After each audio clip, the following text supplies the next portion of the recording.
A continuación, disfunciones sexuales.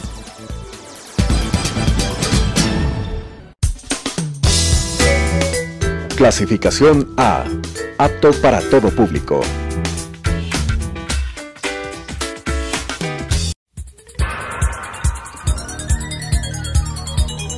Las opiniones vertidas en este espacio por la producción y dirección del programa son de exclusiva responsabilidad de sus autores y de quienes intervienen en ellos.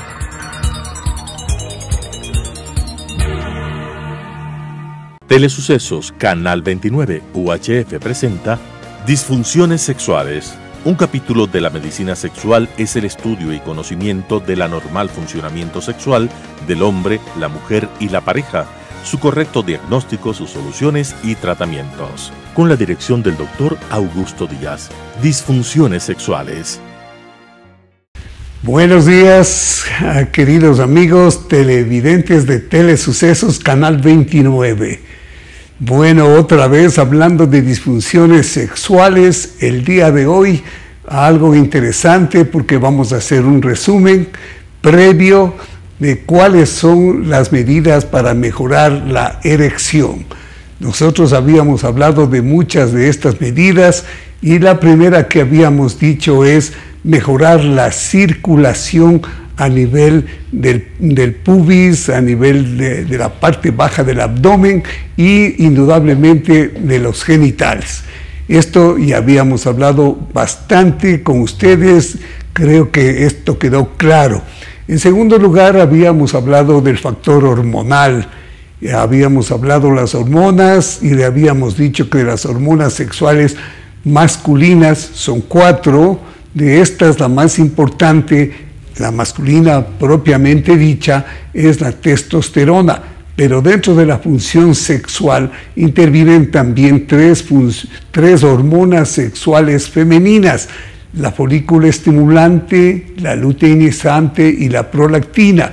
Todas estas intervienen importantemente dentro de la erección, dentro del deseo sexual, dentro de la acción que tiene el hombre para obtener una buena erección. Cuando estas hormonas femeninas están subidas, aumentadas, es necesario saber por qué razón están aumentadas, a qué nivel está el problema, porque normalmente las hormonas sexuales femeninas deben estar bajas y la hormona sexual masculina, testosterona, debe estar alta. Bien, esto habíamos dicho luego a hablar de hormonas y por fin hablamos del sistema nervioso. Habíamos dicho que en el sistema nervioso interviene muy importantemente el estrés, el estado anímico de la persona.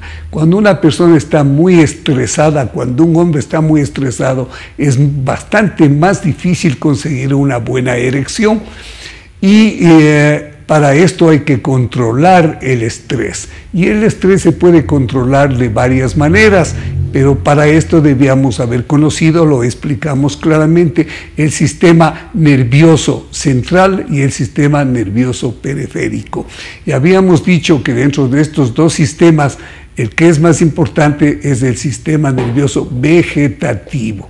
Ese es un sistema que nosotros no podemos controlar, es un sistema autónomo. El que podemos controlar, este es el sistema que puede de alguna manera contribuir a que nosotros controlemos de alguna manera eficaz el estrés. Bien, entonces habíamos hablado, ya dije, del sistema hormonal, del sistema de la vasodilatación, del sistema circulatorio y ahora hablamos del estrés. Por fin habíamos hablado algo que es importante y que un rato de estos vamos a ampliar más, pero habíamos hablado acerca de la alimentación, del sistema de alimentación y del sistema de hacer ejercicio físico que es muy útil para obtener una buena salud sexual. También habíamos hablado claramente de esto con respecto a cuáles son los alimentos que no se deben consumir. Habíamos dicho que hay las sustancias metabólicas, que hay el metabolismo graso y el metabolismo de los hidratos de carbono. Habíamos dicho que Por lo tanto, para inhibir el metabolismo graso es importante controlar las grasas, los lípidos, ¿no es cierto? Las grasas animales, sobre todo, que son saturadas, y indudablemente también hay los hidratos de carbono.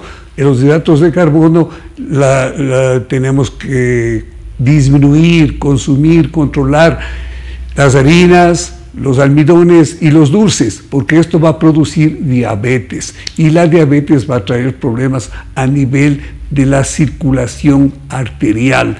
Las arterias van a volver duras, se van a volver rígidas, no se van a abrir, no va a pasar suficiente cantidad de sangre hacia el pene, no va a haber una buena erección. Por lo tanto, esto hay que controlar. Una vez que usted ha cumplido con todas estas pautas, una vez que usted ha revisado todos estos problemas, una vez que su especialista ha controlado, ha hecho todos los parámetros, todos los exámenes necesarios, ha revisado estos parámetros, entonces nos queda un último factor.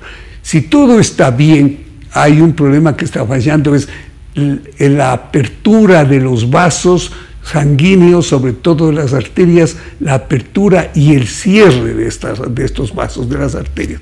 Esto se llama vasodilatación y vasoconstricción, y por lo tanto hay vasodilatadores. Pongamos la primera diapositiva, por favor.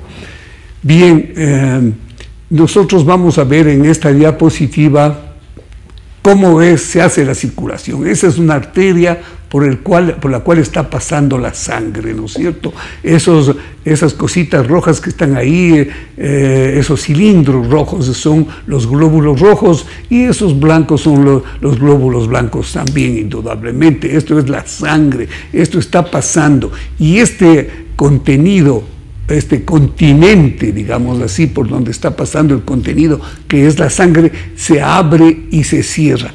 Esta apertura se llama vasodilatación, y cuando se cierra se llama vasoconstricción.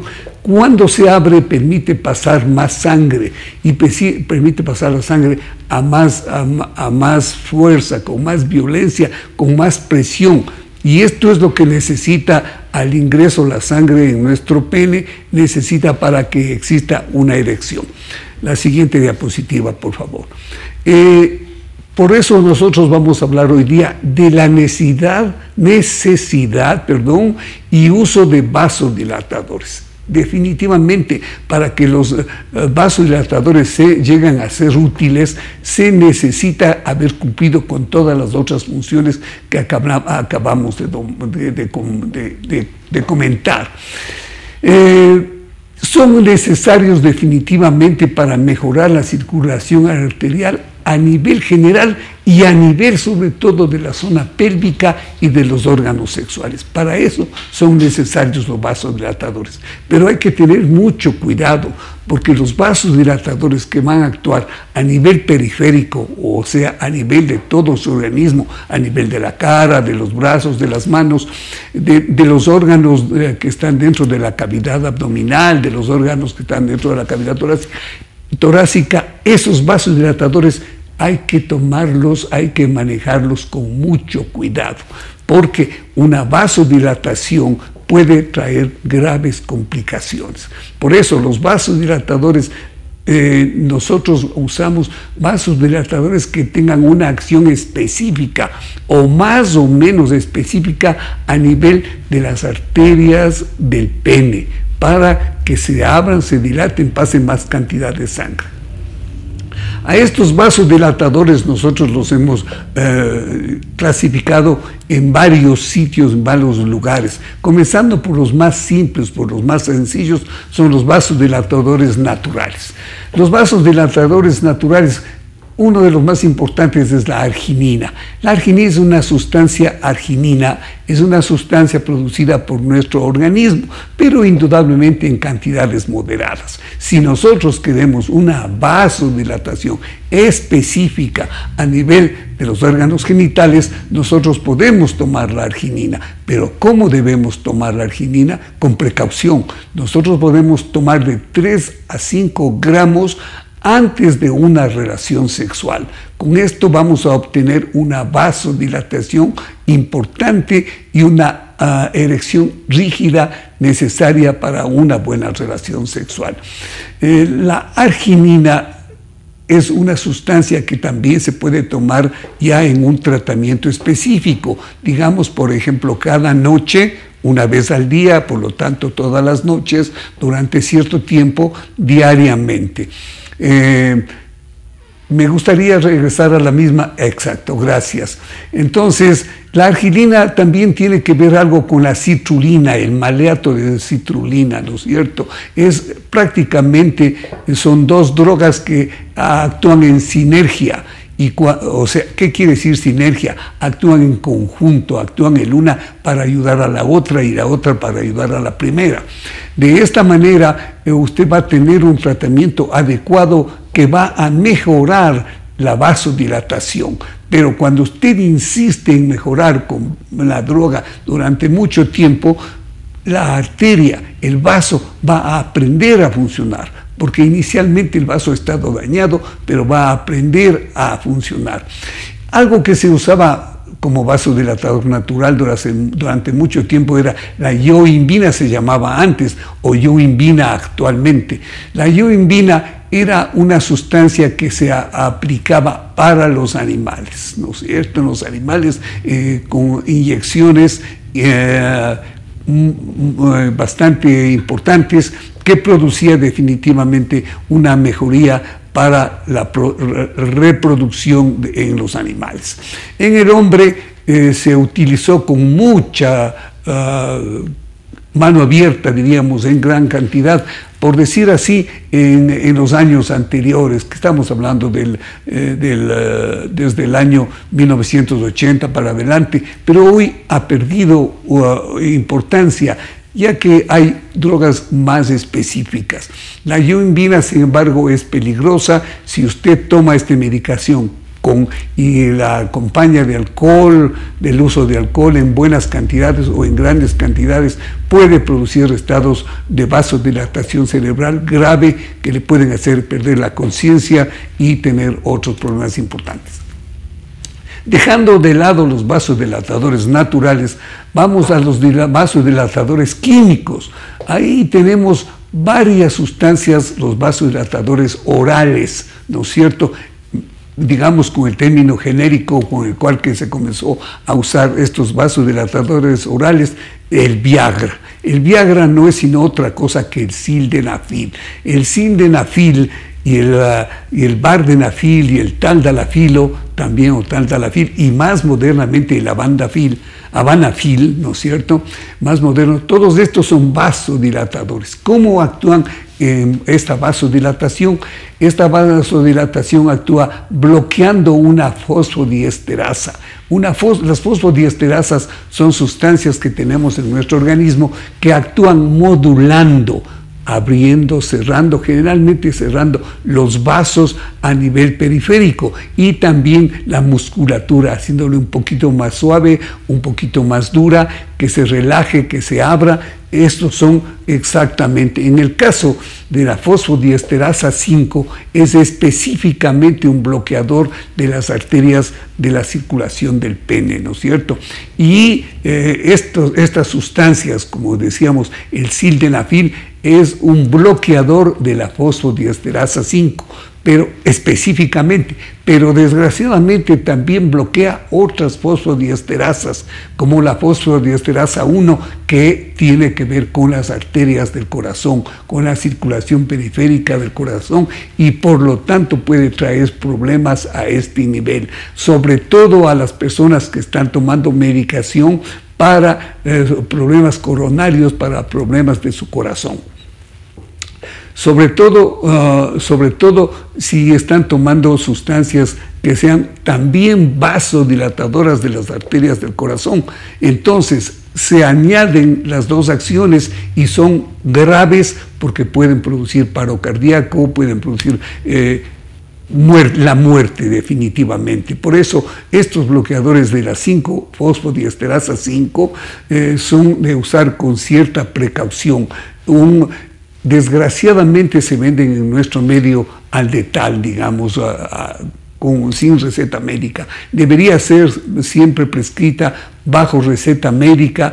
¿Por qué? Porque tiene acciones importantes que le pueden llevar a la muerte, y ustedes ya han visto fotografías de gente que se han muerto en los moteles. En fin, tenemos hasta desgraciadamente de un ex miembro de nuestro Congreso, de nuestro Congreso Nacional, diríamos así, ¿no es cierto?, que murió en un motel. Y así mucha gente que ha muerto. Tenemos el caso de un abogado importante, también conocido públicamente, no lo vamos a decir más, pero exactamente porque estas son sustancias que son peligrosas, que deben usarse con cierta precaución, y luego de que el médico que la está recetando haya realizado los estudios, los exámenes correspondientes, inclusive un estudio importante del funcionamiento del corazón, ¿no es cierto?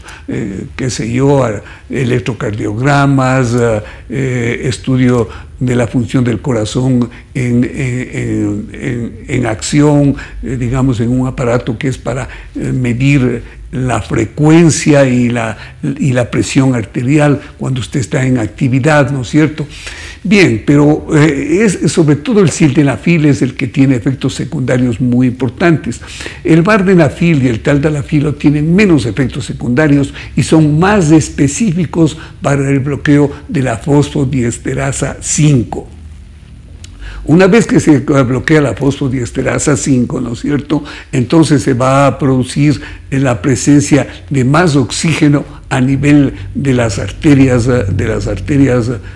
del pene, digamos, en este caso. Se produce una vasodilatación, y esta vasodilatación va a hacer que sea importante el llenado arterial, el llenado de sangre a presión en el pene, ¿no es cierto?, y usted tenga una erección rígida importante. Digamos que estos han sido las sustancias que se usan oralmente, pero también hay vasodilatadores que vamos a usar a nivel, sobre todo a nivel inyectable, ¿no es cierto? Estos vasodilatadores que se pueden usar a nivel de la musculatura, ¿no es cierto?, inyectarnos directamente a la musculatura. Son químicos también, pero vasodilatadores inyectables. Estos vasodilatadores inyectables, el más importante y el que se usó desde hace mucho tiempo es la papaverina. Me lo digo sin mayor detenimiento, sin tratar de esconder nada. La papaverina es un muy buen vasodilatador de las arterias periféricas, de las arterias del pene, pero también funciona a otros niveles. Se usaba y se usa hasta ahora la papaverina en el momento del parto, ¿no es cierto? Es un buen vasodilatador, la papaverina. La papaverina es una sustancia que tiene una gran afinidad para que se bloqueen los bloqueadores que están cerrando las arterias del pene. Pero la papaverina sola trae problemas secundarios. Les cuento un problema secundario, inclusive para mis colegas que manejan esto. Deben saber que la papaverina, usándose intramuscular, o sea, a nivel del cuerpo cavernoso, inyectando dentro del pene, si se usa durante mucho tiempo va a traer fibrosis. ¿Qué quiere decir? Va a traer endurecimiento. Inicialmente abre las arterias, relaja los músculos cavernosos, pero cuando se usa por mucho tiempo, está ya esto comprobado, trae un endurecimiento. Eso quiere decir fibrosis, endurecimiento de las arterias. Digamos que las arterias se adaptan al comienzo a la vasodilatación, a la vasoconstricción, y luego después, por decir algo para que se comprenda, se cansan de actuar, dejan de actuar en este sentido y se van endureciendo las arterias. La papaverina, por lo tanto, es un muy buen vasodilatador, pero tiene sus problemas secundarios importantes. Algo que es importante son las prostaglandinas. Nuestro organismo produce prostaglandinas, muchas prostaglandinas de varios tipos, pero la que usamos nosotros como vasodilatador exactamente a nivel de las arterias del pene es la prostaglandina E1. Hay muchas prostaglandinas, no estamos para contar de todas esas, no nos quedaría el tiempo, pero la prostaglandina E1 es importantísima. Se llama alprostadil también, les doy el nombre genérico y el nombre comercial. El alprostadil es una magnífica droga que vasodilata. La fentolamina se usaba, es otro vasodilatador periférico importante. La fentolamina se usaba hace mucho tiempo para mejorar, para curar la hipertensión maligna en los niños. ¿Por qué se producía la hipertensión maligna en los niños? Porque se presentaban un tumor que se llamaba feocromocitoma. Feocromocitoma. Es un tumor que desgraciadamente aparece a nivel del riñón. Y esto hace que la presión arterial suba y sea una hipertensión arterial incontrolable. Por eso se les llamaba hipertensión maligna. Y para controlar eso se usaba la fentolamina. Y es una droga maravillosa, indudablemente, y se usaba en tratamientos inclusive para bajar la presión arterial en personas que no tenían feocromocitoma, pero que tenían unas hipertensiones arteriales, digamos, violentas, graves, incontrolables. La fentolamina es una magnífica droga y también es inyectable a nivel del cuerpo cavernoso. La apomorfina es una droga que se usó durante mucho tiempo con mucho éxito. ¿Pero por qué se la dejó de usar? Porque no tenía una acción directa en la apertura de los vasos de las arterias del pene, sino más bien era con un funcionamiento a nivel cerebral. Hacía que ese nerviosismo que el hombre siente a veces cuando tiene sobre todo una pareja nueva, ¿no es cierto?, está preocupado, nervioso, hacía un bloqueo a este nivel. La apomorfina era muy buena. Estas drogas se pueden inyectar por separado, pero lo mejor es que últimamente, ya digamos no últimamente, de hace algún tiempo atrás, se usan mezcladas. Pero la mezcla de estas tres drogas, por ejemplo, la papaverina, la fentolamina y la prostaglandina, es un magnífico trío, pero sí hay que controlar muy meticulosamente las cantidades de estas drogas que se deben inyectar a nivel peniano. Una dosis exagerada puede producir graves problemas, inclusive con necrosis del pene, con pérdida grave de algún sitio del pene por la necrosis que se ha producido. Por esta razón, esto se puede usar en forma digamos, voluntaria, de vez en cuando el paciente quiere tener una buena erección y para una buena relación sexual, pero también en tratamientos. ¿Para qué? ¿Con el objeto de qué? Con el objeto de que sea un tratamiento curativo, no un tratamiento que se usa solo por ese momento, por ese paso, no, por el momento que el paciente necesita, no. Nosotros tenemos un tratamiento que lo usamos en forma progresiva, ¿no es cierto? Este es un tratamiento en el cual hacemos que las arterias se abran y permanezcan abiertas un cierto tiempo cada vez que se usa esta droga. Y esta droga se debe usar en el tratamiento que yo realizo, que lo he presentado en varios locales del mundo, digamos, en las conferencias que hemos tenido, en varios sitios, hemos presentado el tratamiento que nosotros hacemos acá. Nosotros lo usamos 2 veces por semana y en este tiempo tienen una erección que nosotros podemos controlar. Nosotros debemos controlar el tiempo de erección para que esto vaya abriendo y vaya adaptando las arterias a su funcionamiento. Una vez que esto hemos conseguido, la droga deja de actuar y nosotros ya le quitamos la droga. Quiere decir que de esta forma hemos conseguido un tratamiento curativo.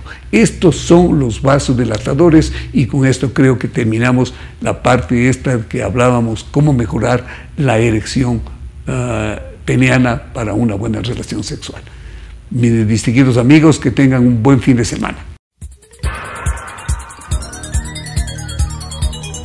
Las opiniones vertidas en este espacio por la producción y dirección del programa son de exclusiva responsabilidad de sus autores y de quienes intervienen en ellos.